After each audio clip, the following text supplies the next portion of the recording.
So if you gentlemen can sign that and get a copy of it to Carl, and then we'll start working with Dan to start ordering pumps and things like that to get the sewer district up and running again. Sounds like a winner to me. And by the way, I have new hearing aids and I can hear you. It's a miracle.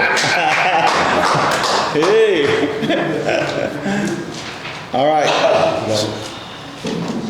We're looking. John, we got it. That's all we need. Thank you. Good, okay. We'll have a motion here in a minute. All right, thanks a lot. I'll see you later.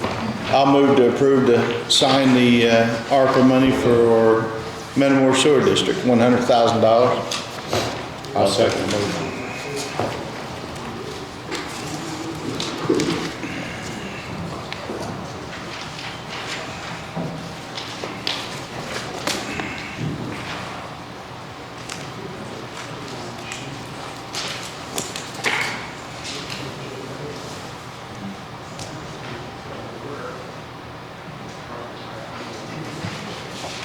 All right. I got next on the agenda is Ritter. Is Mr. Ritter on Zoom? Mr. Ritter, you want to speak up? He's muted, Chris. It says he's muted, yeah. Hey, good morning. There you are. We got you now. I apologize for not being here in person. No problem at all. Well, we have done our initial site assessment on the building adjacent to the county building and are awaiting an update from commissioners on the status of that building and potential purchase from the school. Once we have that information, then we'll engage with, I believe it's DLC on a site plan for that building. All right. Has there been any further conversation with the school? Tomorrow at 1 o'clock, I think, is my meeting. Okay, all right. At the meeting last week with council, they did not move forward with phase 1, so we're solely focused on phase 2 and the strategic planning of that facility and associated with it. So, Mr. Ritter, we don't have any kind of a legal contract with DLZ for that building. So, I mean, they would need to get some kind of a proposal to us before we can engage with them. If that building happens, I should say.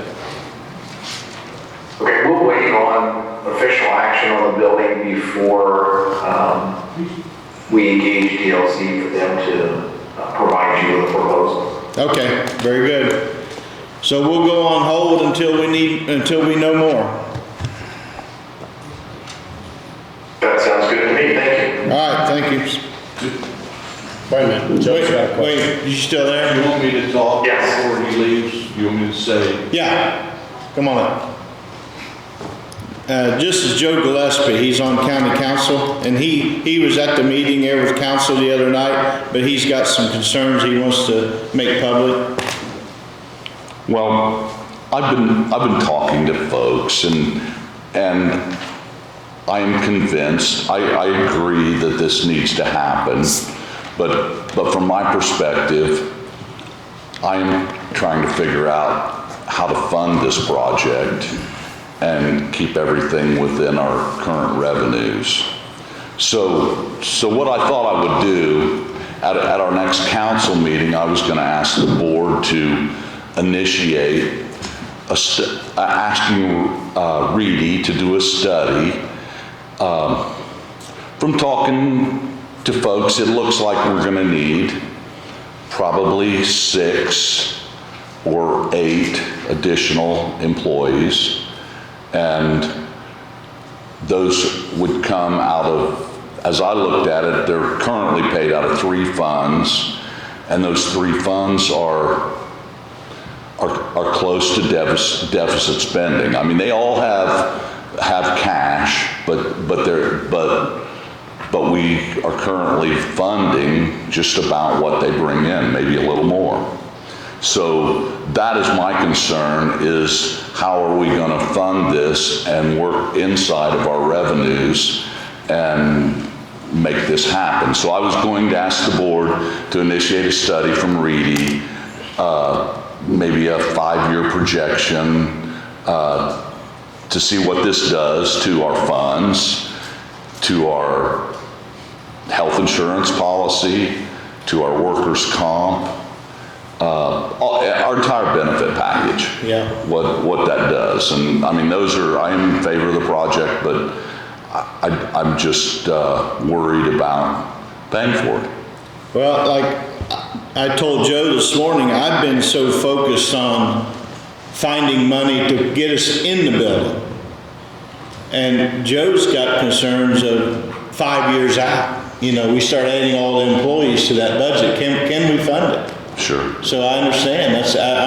I'm with you, Joe. I'm 100%. Well, I think that, you know, right now, in the way the world is now with ARPA funds and you know, other federal funds that are available, I don't think it's any problem paying for the infrastructure and this hardware, software, getting everything moved into a location, but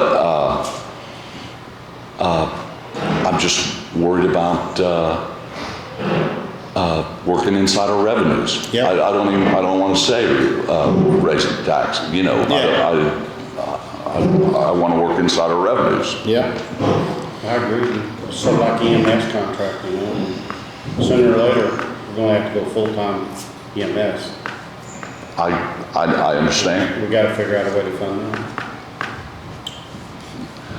Well, I agree with you, Joe. so if I'm sure Reedy will have questions on what we're looking at, you know, exactly how many employees, or not exactly, but approximately to do their study, they're going to have multiple questions in order to give us an accurate assessment. I like that word accurate, because we've got to make it clear to the dispatch if we move them into another building, we're not talking about some wishful dream of multiple people. Bare minimum, what's it going to take, you know? And the same way with the sheriff. I understand it takes a bare minimum of people to run the security of the jail, and we got to know what that number is. Well, we take people from there that are doing two specific jobs. Somebody's got to run the control board. Yeah. I mean, that is paramount. So, those are my questions. Yeah, I understand. Thank you, Joe. Okay, thank you.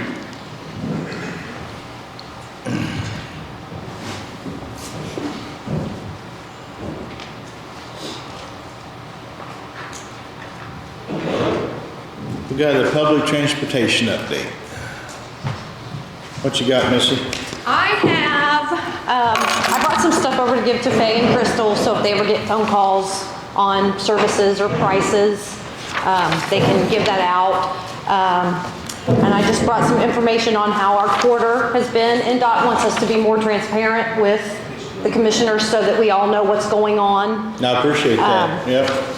So I brought our quarterly numbers for the month. I just got our audit back from RBSK, and they are wanting some sort of written contract. I'm assuming because you are our pass-through, they want something written up between us and the county because we receive the actual money from you.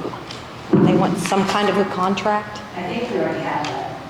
Do we? I think during our audit, we also had to present that contract. Is that right, Peg? I think so. The sub-recipient contract between the county and the transportation. Okay. We already have one. Okay. We can get you a copy of it. For them. But I brought a copy of the audit for Yeah. your perusal. And then anything, if you have any questions. The software, when are we gonna get connected up with that? I need to get that was another thing. Either Faye or Crystal or one of you, somebody wants to come and ride along. We need to do a ride along and have somebody come into the office and make sure everything, per NDOT, make sure everything is in order. The Black Cat software, whenever either of you have time for me to come over, I can come over, put it on your computer, and then Todd at NDOT will give you all the permissions to get in.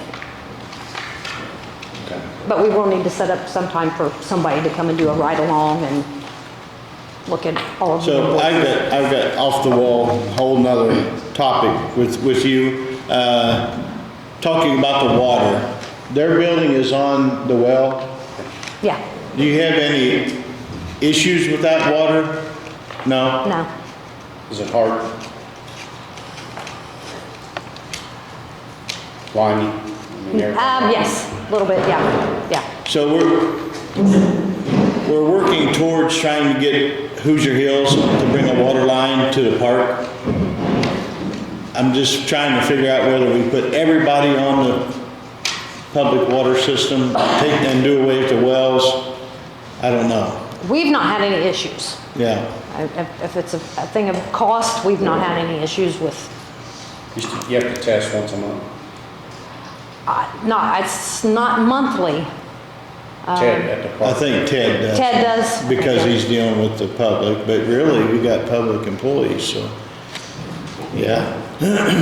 All right, We I'm haven't just had any- curious. We haven't had Yeah. any issues. All right. And then also, as part of where NDOT wants us to be more transparent, when I come back to the next meeting, which will probably be in 2 weeks, I'll have our quarterly claim for this last quarter, and I will be bringing copies of invoices so that you can see the invoices that I'm claiming on that claim. They want you guys to be more aware of everything that we're doing. Very That good. sounds good? Yeah, thank All you. right, that's all. Thank you. We schedule that right along then? Yeah. How about the 25th?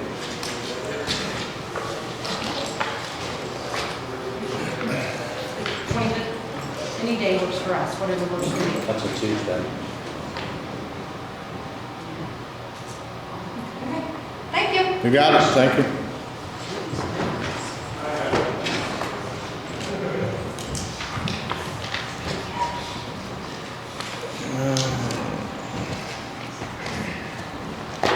What's the UST, anybody know? So Grant just texted me while I was sitting here, he said 15,000 is the limit, not 30. Not 30.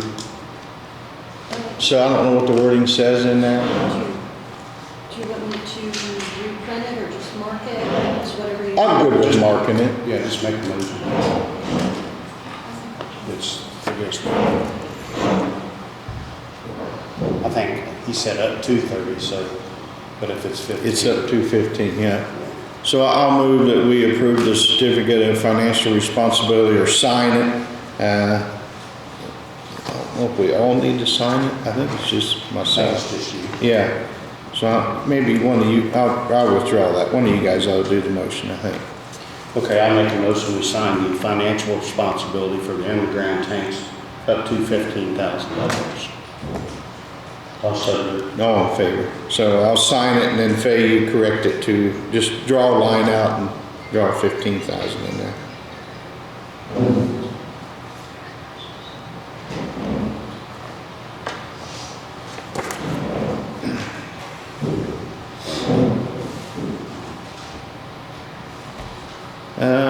Closing this Metamora streets for canal days.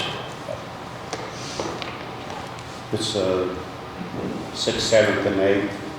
So I'd like to make a motion for canal days from Metamora to close the streets, except for traffic that's lived there permanently year round.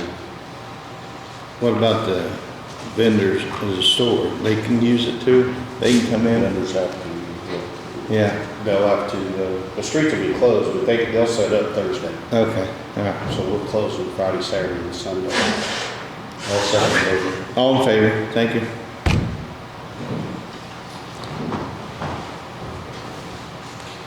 Speed limit change, Kentucky Lane, Yeah, I'll go ahead.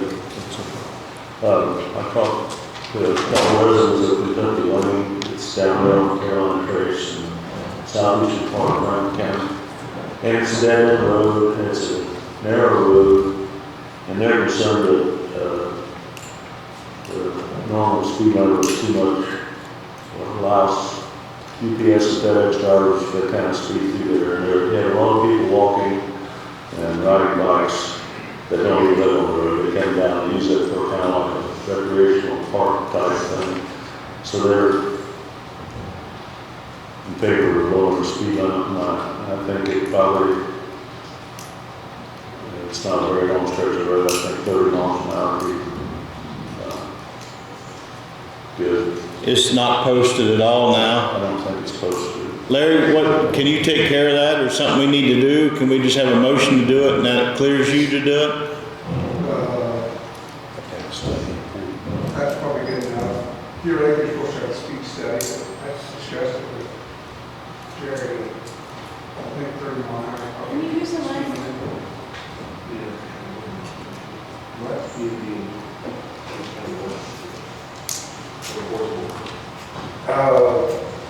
I talked to Jerry about it, and 30 mile an hour, unless it's an urbanized area, 30 mile an hour is what's posted. I think that would be fine out there. I think it probably has to be done by an ordinance or all. I mean, make it legal, make it. All right. Yeah, we need to do an ordinance, right, to make it legal, to put up a black and white. Otherwise it'll be a yellow. Suggested, right? Or something like that, Grant. You guys have Yeah. I think we have to do an ordinance. Gotta go in the book, I mean, there's 100 of them in there. So I'll move that we give Grant permission to work on an ordinance for us for Kentucky Lane, take it to 30 mile an hour. I'll second it. All in favor? What's the speed limit currently? It's not posted, so it'd be 45.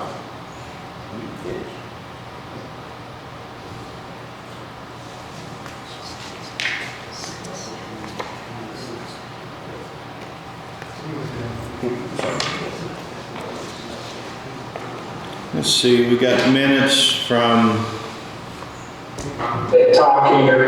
yeah, go ahead. Did you say 35? 30. 30, yeah. 30, gotcha. Okay. I need to correct my thing, Tom, I told you wrong. I said 6th, 7th, 8th of October for Metamora nowadays. It's 7, 8, and 9. Oh, That was one day off. so your motion will be amended to do that? Yeah, 7, 8, and 9.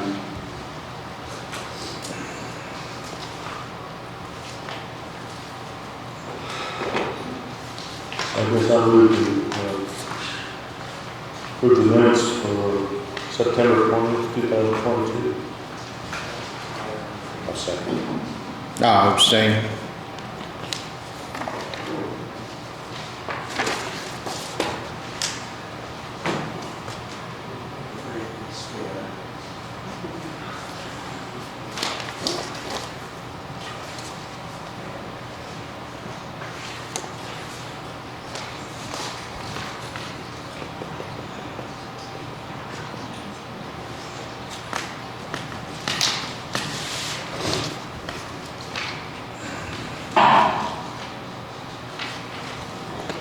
Yeah, we got payroll. Let's do claims first. We got claims of $1,661,870.62. Carla, we're all good at that? I'll move to approve. I'll second. All in favor? We got payroll deductions. $201,107.73, and utilities $52,833.82. I'll move to approve. I'll second. All in favor?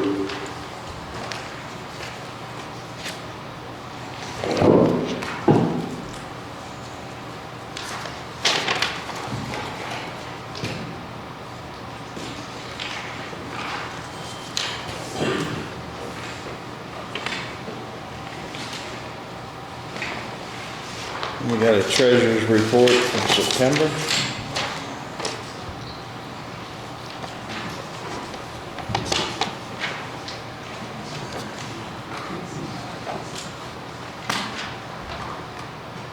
I'll make a motion to acknowledge and receive the treasurer's report for September.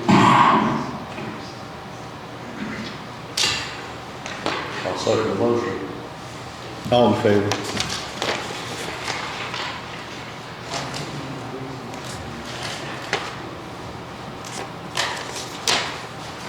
Eugene, have we had any updates since the last time we talked about the grants and the money that we were out? Did any of it come in like we're supposed to? Yes, we spoke with Amy, and she has actually submitted it into her program for reimbursement.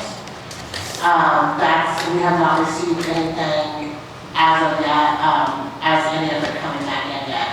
Which, I mean, since last time, it'll be quite a turnaround too on it.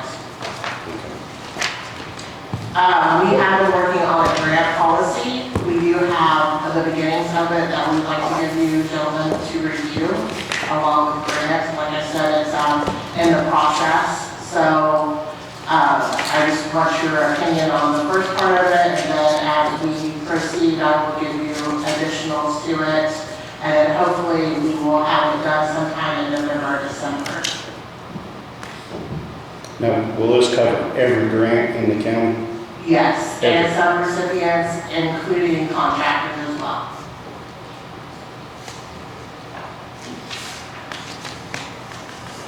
What's a normal turnaround if she submitted it to 30 days? Yes, it can be 30 days. It's actually in the state's hand. Of course, it gets submitted through the federal and then to the state, and the state just distributes it to the county.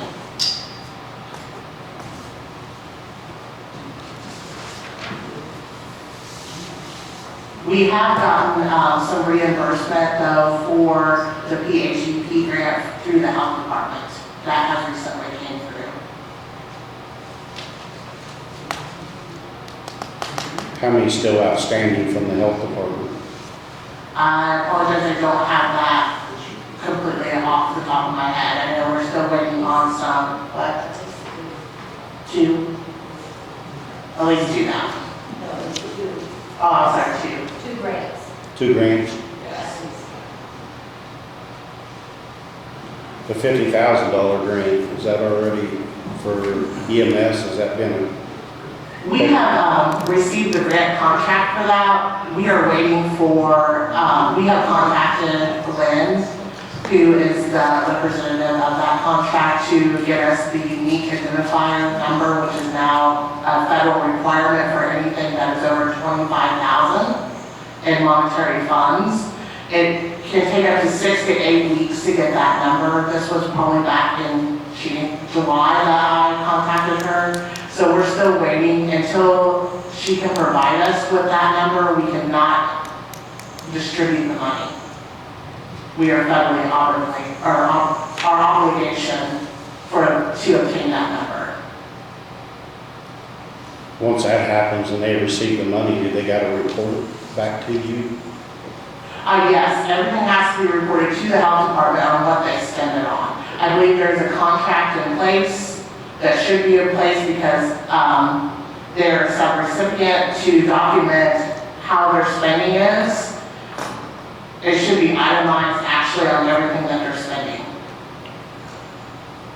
You also might want to get an updated insurance information from them to make sure that they are insured. EMS, you mean? Yes.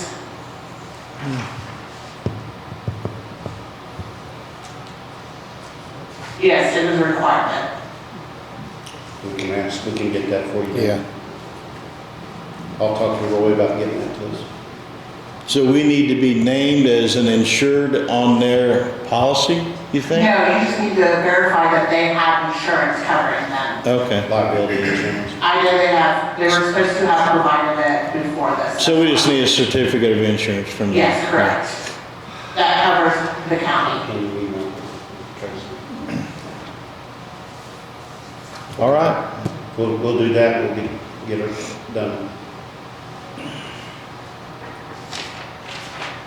I got a resolution here for Hoosier Hills. They called me Saturday, they had an emergency, and this is to bore under Highland Center Road at the intersection of Lookout.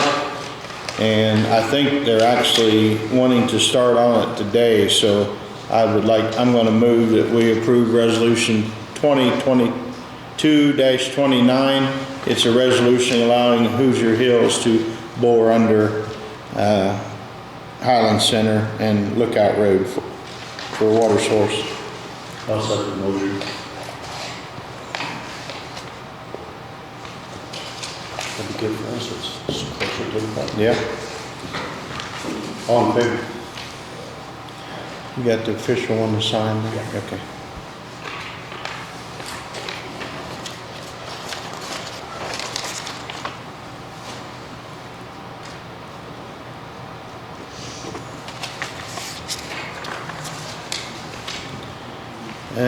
Ordinance for emergency vehicles. I think that's something that we talked about. I think Grant's got something. Let me see if I can find it. So we talked about, Grant, I was asking Grant if we could allow the emergency vehicles to go over our bridges that we've got posted otherwise, and lucky enough he was able to come up with this. So it's an ordinance 2022-11, an ordinance concerning emergency vehicle bridge crossings. Whereas it is determined that Franklin County, Indiana is in need of a policy to address emergency vehicle use of bridges and structures with posted emergency vehicle weight limits. Therefore be it now ordained by the Franklin County Board of Commissioners that emergency vehicles shall not be held liable for damage to the bridges or Franklin County highway structure with a posted emergency vehicle weight limit sign if they are crossing such bridge or structure for an emergency purpose. Emergency vehicles shall include an ambulance, fire fighting equipment, utility vehicles necessary to restore utilities following a storm or other damage, and police vehicles. Emergency purposes shall include both the run to the emergency and the return run if no other practical route is available for the return. If an emergency vehicle makes such a crossing, the owner of such vehicle is responsible for notifying the Franklin County Highway Department of such crossing by the close of the next business day to allow the Highway Department to inspect such structure for any damage. This ordinance shall become in effect on passage. So I'll move to approve ordinance number 2022-11. I'll second. All in favor?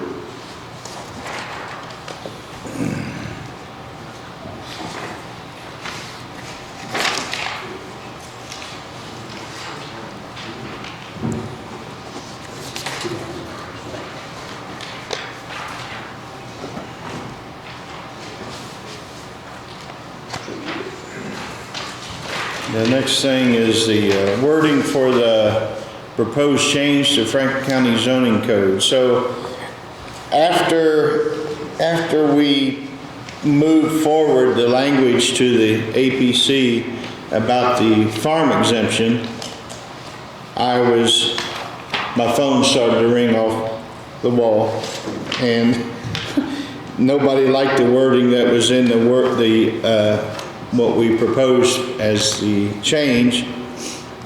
So we started working on new wording, and I think this is finally what Grants came up with everybody's help here.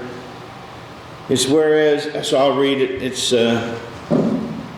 farm exemption. I think here's the main thing, is barns and other agricultural buildings are still subject to zoning and floodplain requirements, but are exempt from building code pursuant to Indiana law.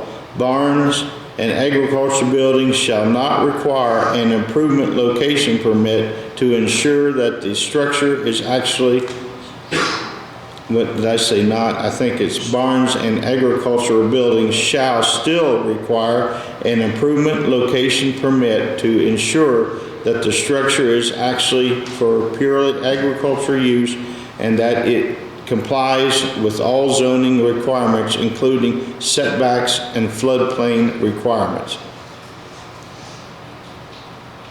So we talked about, Grant, are you still on there, Grant? Is he? Yes, I'm still on there. So we talked about some other kind of $30 permit being required. Is that not? Yeah, the improvement location permit, there's another place that sets out that fee, and Cindy looked, it's $30. Okay.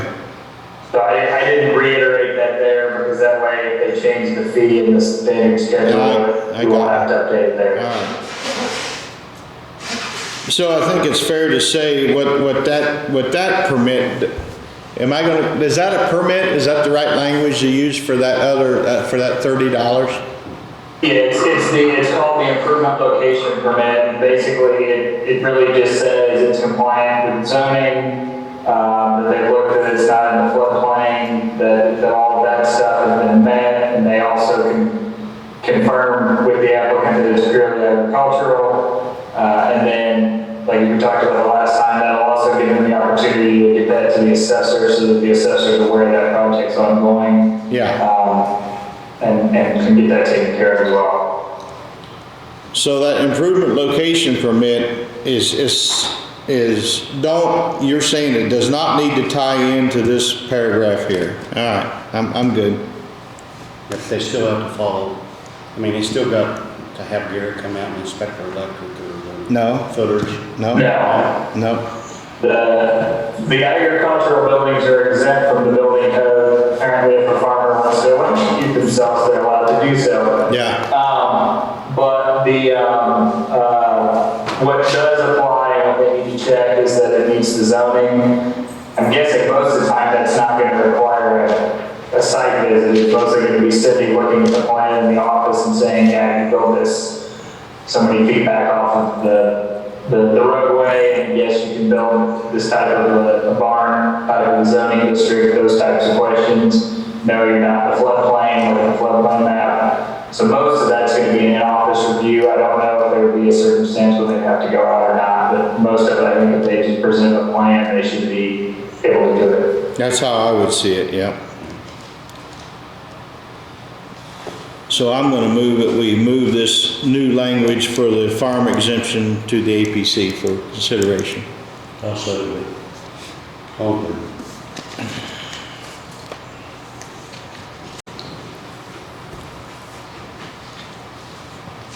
Let's see. I want to publicly announce that the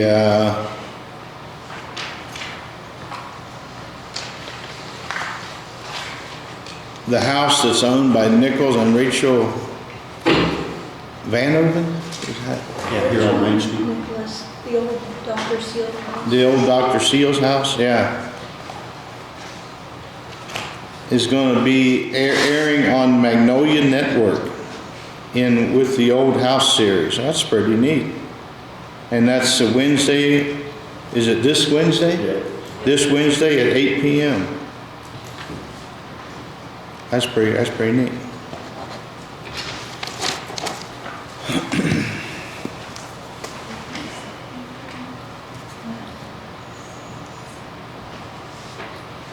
Now we're back to the CARES Act and sick days. We've talked about this. I think did we make a motion on this once already? Yes. Or did we just talk about it? We made a motion? This is just, Putting an ordinance in place? yeah. So this is the ordinance to match with all with the previous motion and about CARES leave sick time. It's ordinance number 2022-12. It's all prior CARES Act sick leave policies are terminated as of October 1, 22. If an employee has over 40 unused COVID hours remaining, then the 40 hours will be added to sick hours. If any employee has used COVID hours, then the amount of COVID hours used will be deducted from 40 COVID hours, and the remaining balance of hours will be added to sick hours. If any employee has used over 40 COVID time, then 0 time will be added to their sick time.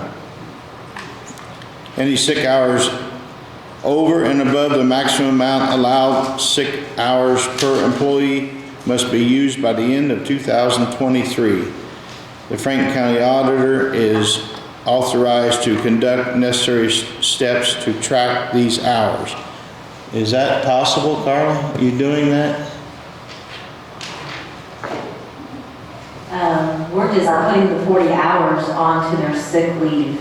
Yeah. You guys authorized last meeting that they could be over the maximum amount of hours Yep. per the handbook. Yeah. That they had to use those hours by the end of 2023. Yeah.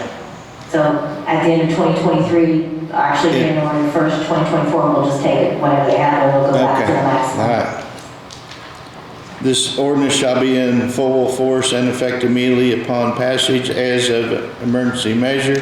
If any provision of this ordinance is deemed to be in conflict with state or federal law, the remaining provisions shall remain in place. So this will be actually, okay, the 4th of October, but we actually passed, we put it into effect already, didn't we? October 1. So it says now be ordained and adopted this 4th of October, but we need to make it retroactive to October 1, I think. Well, I think number 1 where it says terminated as of October 1st. Oh, okay, that takes care of that. All right, so I'm going to move to approve ordinance number 2022-12. I'll send this. This is the official one here I got. Oh, yeah. I don't know. Is that why? Yeah. I don't know how I ended up with it. You shouldn't give me anything to take care of. Who seconded? I did. Jerry's all in favor.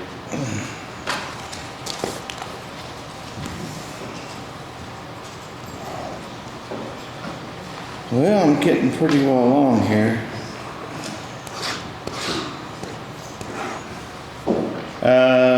Let's talk a little bit about the highway equipment. The guys are wanting to do some trading of highway equipment. Mr. Wilson needs a ditcher attachment for his boom mower. We've got a ditcher for it, but this attachment that he needs will reverse it and bring the dirt back to the road. And then we can pick it up with a skid loader. So many places, it's that wheel one that we're talking about. It's a ditching wheel, and it throws the dirt up on the property owners. And we run into so many places that does not work. And then the dirt runs and washes back in the ditch.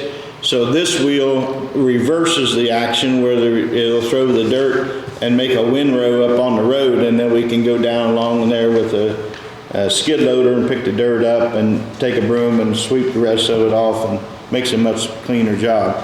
So anyway, that's what, $1,500 bucks? $1,500.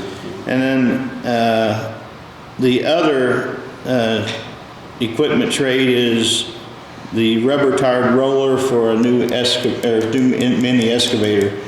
That would put a new mini excavator in each district, and those little minis have become man, they use them every day, I think.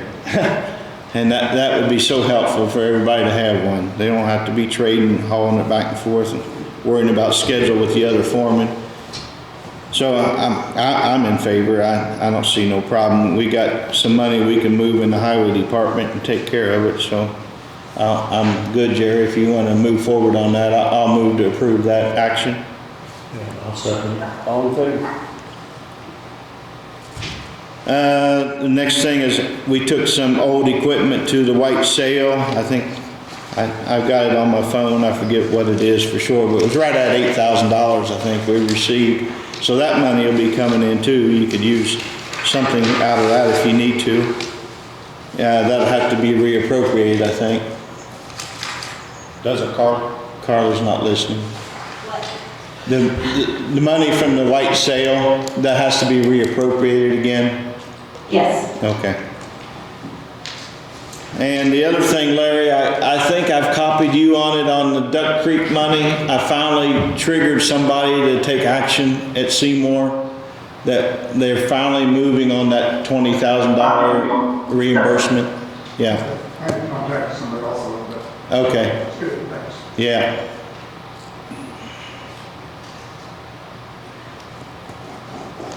That's everything I've got on my list.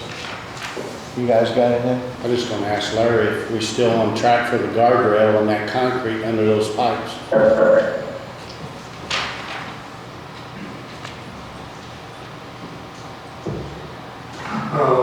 We do have those two contracts still. I'm not sure when we're going to get the concrete. I'm sorry, I'm not sure when we're going to get the guardrail on the hill. I'll have to check with them. The contractor came in and did the culvert on Old State Road 1 on last Monday. They were supposed to start Fairfield yesterday, and supposedly got pulled away for some other work they're doing up in the Southwood area. So it took a week or so to get back. Which other one is there besides that? There's Fairfield and there's one up north of the Andersonville up there. Yeah, Private Road. It looks real good. When they did down south, it looks real good.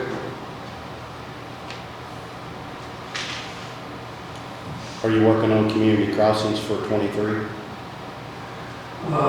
They haven't had a call yet. That'll be in January. You need to discuss what to put in. We haven't heard from the July call as far as whether or not we got anything. I put Sunday Road in, but I don't know if we got anything. So When will we know? November?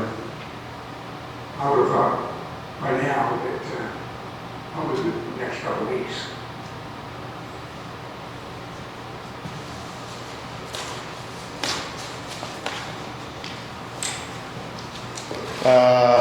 I did talk to the roofer as I walked in this morning.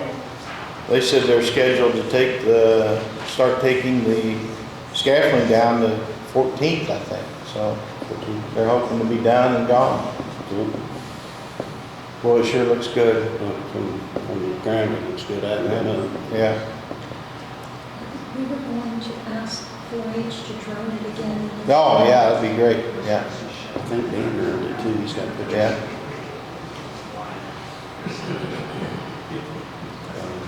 Does anybody from the public have anything? I do. Carl did. Carla, let's go Carla first. Yeah, I'm still reading this ordinance on the CARE Act COVID hours. I just don't think number 2 is worded correctly. Let me find it.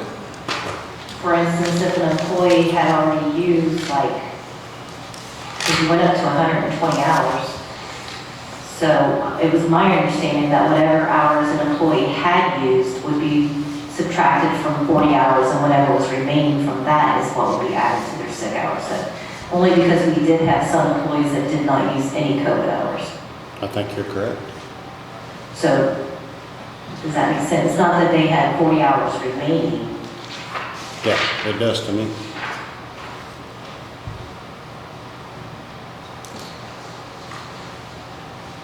Because they could have went up to 120. Right. I think you're right. So say that one more time. So you went up to 120 hours. Right. And if somebody only used, say, 60 hours, then they would still be, according to you, you would still give them another 40 hours when they've already used 60. They're still getting more than the ones that didn't use any COVID hours at 40. Yeah. You're right. Yeah, that's not the way we intended it, I don't think. So I say we'll just have Grant amend that for the next meeting, the number 2. Will you work with him, get the language right? Yeah. Carla, can you get with me on that? Because, I checked once on that, and I thought I had it right, so, get with me so we can get that squared away. Okay. All right. I heard somebody else on Zoom. Yes, Commissioners, this is Sarah Duffy, the Franklin County Observer. Just 3 quick things, please. Did a woman get in touch with you about the status of Snail Creek Bridge replacement? Do you have any update on that? Mr. Smith, you got anything? No, they were in the process of moving the power poles here a week or 2 ago. Talked to the contractor, he's ordered the rebars, he wants to get all his materials ready to go before he starts. So he hasn't given me a start date, but I know that's what he's doing right now. So. Okay. Can we press on for a start? Can you get moving on, press them somehow? Give us a date. I can do that. See if you can push some buttons. Thank you, Commissioners. The other thing I want to ask you were, what's in the underground storage tanks that you're doing financial responsibility for? What are they? It's our fuel storage at the highway department. Yeah, gas and diesel. Thank you. And one last thing, could you explain a little more to the public about the county speed limit policy? How does that work? Well, it takes an ordinance and it actually takes a study. Is that right, Larry? It actually is supposed to have a traffic study. Now, what that entails, I don't know. It was considered engineering study, and you basically look at the condition of the road, and different factors, and determine whether or not what a safe speed limit would be. Otherwise, it's 45 miles an hour, and that's otherwise posted.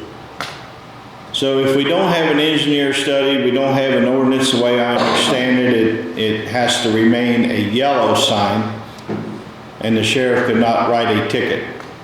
But if we can have an ordinance and have an engineer study done, we can change the speed limit, put up a white sign, and that's when they can be ticketed for speeding.